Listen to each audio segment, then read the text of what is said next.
Nämä virheet hidastavat suomen oppimistasi ja tekevät siitä epävarmaa. Melkein kaikki aloittelijat tekevät niitä huomaamattaan. Tässä videossa näytän sinulle 10 yleisintä virhettä, jotka jarruttavat suomeasi ja miten vältät ne jo tänään.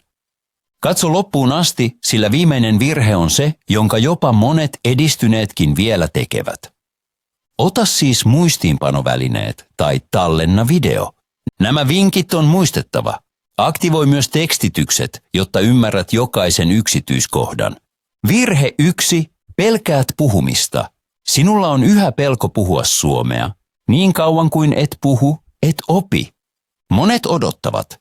He ajattelevat, en ole vielä valmis. Tai puhun vasta kun olen parempi.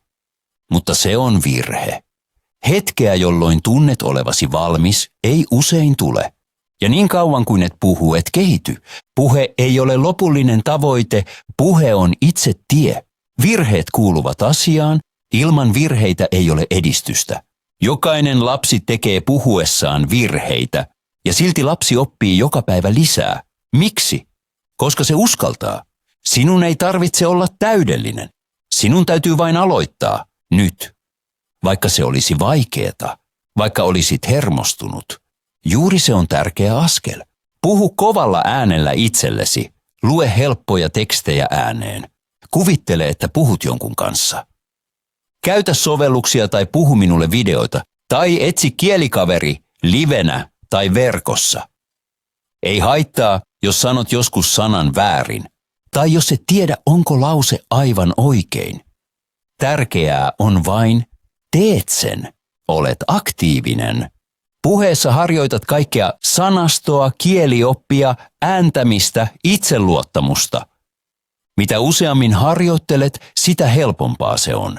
Pelko pienenee. Sinusta tulee varmempi. Ja eräänä päivänä huomaat, osaat ilmaista itseäsi. Siksi älä odota myöhempää. Myöhemmin on usein liian myöhäistä. Aloita nyt, pienillä lauseilla, lyhyillä keskusteluilla, rohkeudella. Se, joka puhuu aikaisin, oppii nopeammin. Ja se, joka puhuu, voittaa. Virhe 2. Opiskelet vain kielioppia. Ajatteletko, että kielioppi on tärkeintä suomen opiskelussa? Monet uskovat niin. Siksi he istuvat tuntikausia taulukoiden ja poikkeusten äärellä. He haluavat ymmärtää kaiken ennen kuin sanovat sanankaan. Juuri se on virhe. Näin et opi kieltä. Kielioppi ei ole tavoite, se on vain työkalu. Tarvitset sitä kyllä, mutta et täydellisesti. Et heti. Sinun ei tarvitse tietää joka sääntöä ennen puhetta. Kuvittele, että haluat ajaa pyörällä. Luet siis ohjekirjan. Opit, miten jarrutetaan, miten poljetaan, miten käännetään, mutta et koskaan nouse satulaan. Opitko näin ajamaan? Et. Opit vain ajamalla. Kielen kanssa on sama. Sinun täytyy tehdä, puhua, kuunnella, tehdä virheitä, tulla paremmaksi. Kielioppi on tärkeä, mutta se ei saa estää sinua. Opettele se aidossa yhteydessä, lauseissa, puheessa, kuuntelussa, toistossa. Ja yhtäkkiä huomaat, tunnistat jo säännön, opiskelematta sitä ulkoa. Et tarvitse 100% kielioppia ymmärtääksesi 80%. Et tarvitse perfektia keskusteluun arjessa. Aloita vain. Yksinkertaisilla lauseilla, selkeillä malleilla. Puhu ääneen, lue ääneen, kuuntele. Toista perässä. Jos joskus tarvitset säännön, tarkista se silloin. Mutta älä anna sääntöjen hallita oppimistasi. Kielioppi on työkalu, ei tie. Sääntöjä osaava saa hyviä testejä. Puhuja ymmärtää ihmisiä. Ja tulee ymmärretyksi. Siitä on kyse. Ei täydellistä, vaan aitoa. Virhe 3. Toistat liian vähän. Unohdatko sanoja puhuttuasi suomea? Monille oppijoille tämä on tuttu ongelma. Opit uuden sanan, ymmärrät sen, ja seuraavassa keskustelussa sana on poissa. Se on täysin normaalia. Aivosi muistavat vain sen, mitä ne näkevät, kuulevat ja käyttävät usein. Kerta ei riitä. 2 kertaa ei myöskään. Opit sanan kunnolla vain toistamalla, yhä uudelleen. ja aktiivisesti, ei vain lukemalla, ei vain ruksimalla kerran, vaan sanomalla ääneen, kirjoittamalla, käyttämällä lauseissa. Tavoitteesi ei ole vain tietää merkitys. Haluat myös löytää sanan heti keskustelussa miettimättä. Sen saavutat toiston avulla. Toisto ei ole heikkoutta, se on tie varmuuteen. Aidon kielen käytön tie. Ilman toistoa suurin osa jää vain lyhytmuistiin. Ja se katoaa nopeasti. Tarvitset toistoa päivien ja viikkojen aikana. Näin pitkäaikainen muisti rakentuu. Mitä useammin käytät sanaa eri tilanteissa, sitä paremmin se pysyy. Tässä lisävinkki. Paras harjoitus on matkia äidinkielisiä. Opit silloin paitsi merkityksen myös äänen, rytmin ja painon. Saat kielestä tunteen automaattisesti. Voit tehdä tämän heti tällä videolla. Kuuntele tämä kappale uudestaan alusta ja sano jokainen lause ääneen. Opit näin muutakin kuin sanoja. Harjoitat muistia, ääntämistä ja kielikorvaa. Toista, sano perässä ja huomaat, kuinka paljon paremmaksi suomesi tulee. Virhe 4, käännät päässäsi. Kuuntelet suomen lauseen ja päässäsi pyörii ajatus. Miten sanon tämän omalla kielellä? Miten vastaisin? Vasta sitten etsit sopivan vastauksen suomeksi. Se on täysin normaalia. Melkein jokainen tekee niin alussa.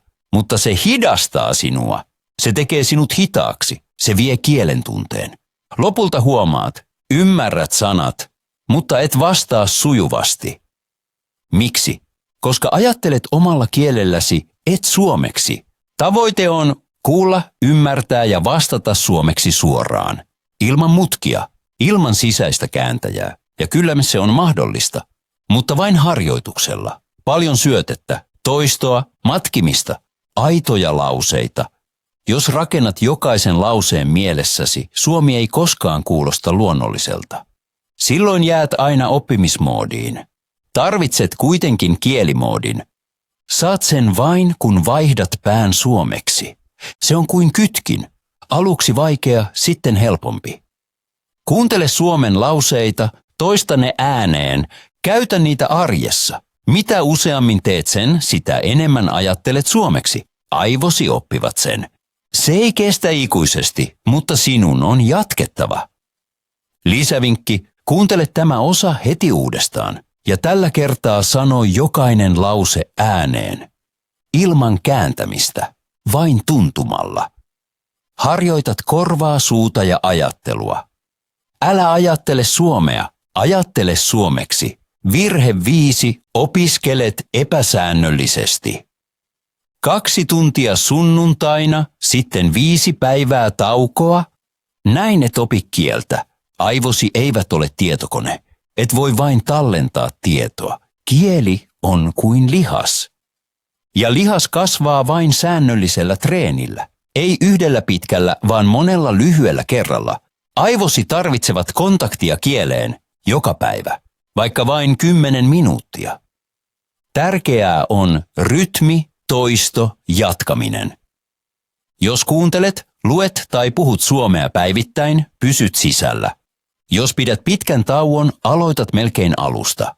Monet ajattelevat, ei aikaa joka päivä. Mutta se ei usein pidä paikkaansa. Et tarvitse isoa aikarakoa. Tarvitset vain pienen hetken. Hampaiden pesun aikana sano lause ääneen. Kävelyllä kuuntele podcastia. Kokatessa toista muutama sana, näin suomi tulee arkeesi. Juuri se auttaa sinua. Säännöllinen oppiminen on tehokkaampaa ja tekee sinusta varmemman. Pysyt virrassa, ymmärrät yhä enemmän ja pelko puhumisesta vähenee. Älä siis odota täydellistä hetkeä. Oppimisen ei tarvitse olla pitkä, mutta sen täytyy olla säännöllinen. Suomen oppiminen ei ole sprintti, se on matka. Kuljet sen askel kerrallaan joka päivä. Vinkki. Kuuntele tämä kohta huomenna uudelleen, tällaista ylihuomenna. Ja sitten taas, mitä useammin kosket kieleen, sitä enemmän jää päähän. Yksinkertaista. Virhe 6. Odotat motivaatiota. Istut ja ajattelet, tänään ei huvita. Toivot, että motivaatio tulee huomenna, että olet sitten valmis, mutta näin se ei toimi. Motivaatio ei ole alku. Motivaatio on tulos. Se tulee vasta kun aloitat. Kun teet jotain, kun otat pienen askeleen. Juuri siitä Suomen oppimisessa on kyse. Sinun ei tarvitse olla supermotivoitunut joka päivä. Sinun täytyy vain aloittaa, vaikka se olisi vain 5 minuuttia. Vaikka olet väsynyt, vaikka ajattelet, ettei siitä ole nyt hyötyä. Juuri näissä hetkissä kasvat. Mitä useammin opiskelet silti, sitä vahvempi rytmi tulee. Ja yhtäkkiä huomaat, haluat jatkaa. Ymmärrät uuden sanan, sanot lauseeseen, teet pienen edistysaskeleen ja se tuntuu hyvältä. Se on motivaatio. Se syntyy liikkeestä, ei odottamalla. Juhli siis pieniä askelia. Kirjoita ylös, mitä opit tänään. Käytä uusia sanoja heti arjessa. Sano lause, jota et eilen osannut. Jokainen näistä asioista on saavutus. Vaikka se näyttää pieneltä, juuri nämä pienet onnistumiset antavat energiaa, ei toisinpäin. Lopeta siis odottaminen, aloita. Nyt, tee jotain, sano jotain, opi jotain ja muu seuraa perässä. Motivaatio ei ole avain, joka avaa kaiken. Se on valo, jonka sytytät itse. Ensimmäisellä askeleella. Virhe 7. Sinulla ei ole selkeää tavoitetta. Sanot, haluan vain oppia suomea. Se kuulostaa hyvältä, mutta ei riitä. Ilman tavoitetta sinulla ei ole suuntaa. Ja ilman suuntaa kuljet joskus tänne, joskus tuonne. Opiskelet vähän kielioppia, muutaman sanan, ehkä katsot videon, mutta mikään ei pysy. Turhaudut, koska et tiedä, mitä kohti työskentelet. Ja juuri se on ongelma. Aivosi tarvitsevat syyn pysyä mukana. Tavoite antaa sinulle fokuksen. Se näyttää, mikä on tärkeää ja mikä ei. Haluatko opiskella Suomessa? Tarvitset silloin eri sanoja kuin pelkkä lomailija. Haluatko kommunikoida paremmin työssä? Silloin opit eri tavalla kuin sarjojen katsoja. Tavoite määrää tien. Kun sinulla on selkeä tavoite, opiskelet motivoituneemmin, keskittyneemmin ja paljon tehokkaammin. Tavoitteen ei tarvitse olla suuri. Yksinkertainen riittää. Esimerkiksi haluan käydä lyhyen keskustelun 3 kuukauden päästä. Tai haluan olla puhelimessa rauhallinen. Tärkeää on, että tavoite merkitsee sinulle jotain ja että tiedät, miksi opiskelet. Mieti siis, mitä todella haluat. Kirjoita se ylös. Lue se joka päivä. Muista, ilman tavoitetta pysähdyt. Tavoite vie sinut askel askeleelta eteenpäin. Se, joka tietää määränpään, pysyy polulla. Virhe 8. Käytät suomea vain oppitunnilla. Monet opiskelevat suomea kurssilla, kirjasta tai sovelluksessa, mutta vain siellä. Heti kun tunti päättyy, ajatukset, puhe ja kirjoitus palaavat omaan kieleen. Näin suomi jää koulutehtäväksi, ei arjen osaksi. Mutta kieli elää, ja jos et käytä sitä arjessa, se pysyy vieraana. Tarvitset suomea myös oppimisen ulkopuolella. Aseta puhelimesi suomeksi, katso sarjoja tekstityksillä, kirjoita ostoslista suomeksi, puhu itsesi kanssa, hyödynnä jokainen pieni tilaisuus. Näin suomi muuttuu vähitellen omaksi kieleksesi. Virhe 9. Pelkäät kehittyä oikeasti. Moni oppija tuntee tämän tunteen. Opiskelet suomea, ymmärrät paljon, pärjäät, mutta syvällä pelkäät mennä eteenpäin. Miksi? Koska huomaat silloin, kuinka paljon et vielä osaa. Pelkäät hetkeä, jolloin kokeilet uutta ja tunnet epävarmuutta. Pelkäät verrata itseäsi äidinkielisiin. Pelkäät nähdä, kuinka laaja kieli on. Juuri tämä pelko pitää sinut kiinni. Erityisen moni edistynyt jää tähän. He osaavat arkilauset, ymmärtävät sarjoja, osaavat ostaa ruokaa ja ajattelevat. Hyvin menee. Mutta kun aihe vaikeutuu, harrastukset, työ, tunteet, mielipiteet, sanat puuttuvat. Ja juuri siksi et etene. Pysyt mukavuusalueellasi. Sanot aina samat lauseet. käytät samoja sanoja. Ja lopulta pysähdyt. Mutta jos haluat puhua oikeasti sujuvasti, sinun täytyy voida puhua kaikesta, työstäsi, harrastuksistasi, elämästäsi, kiinnostuksistasi, maailmasta. Näin äidinkieliset puhuvat. He eivät juttele vain kahvista tai säästä. He puhuvat siitä, mikä on heille tärkeää. Sinun pitää tehdä samoin. Ala siis laajentaa sanastoasi niihin aiheisiin, jotka kuuluvat oikeaan elämääsi. Jos rakastat jalkapalloa, opi sen sanat. Jos kokkaat, opi tarvitsemiasi termejä. Jos työskentelet IT-alalla, opi alan suomen sanat. Jos matkustat mielelläsi, opi sanat, joita tarvitset reissussa. Ja ennen kaikkea, älä pelkää huomata, mitä et vielä osaa. Se ei ole takapakki. Se kertoo, missä voit kasvaa. Juuri siellä alkaa seuraava edistys. Jokaisella äidinkielisellä on laaja sanasto, koska he tuntevat monia aiheita. Tee siis samoin. Laajenna aiheita, laajenna sanoja, laajenna maailmaasi. Yhtäkkiä huomaat, kuulostat varmemmalta, kuulostat luonnollisemmalta, kuulostat enemmän äidinkieliseltä. Et enää pelkää sitä, mitä et osaa. Nautit siitä, että saat oppia. Se on aitoa edistystä. Se on sujuvaa suomea. Tässä olivat 10 yleisintä virhettä, jotka lähes kaikki Suomen oppijat joskus tekevät. Ehkä tunnistit itsesi. Tärkeää on, voit välttää jokaisen virheen tai parantaa niitä jo tänään. Juuri näin puhut suomea nopeammin, varmemmin ja rennommin. Ehkä ajattelet nyt, vau, sitä oli paljon. Mutta älä huoli.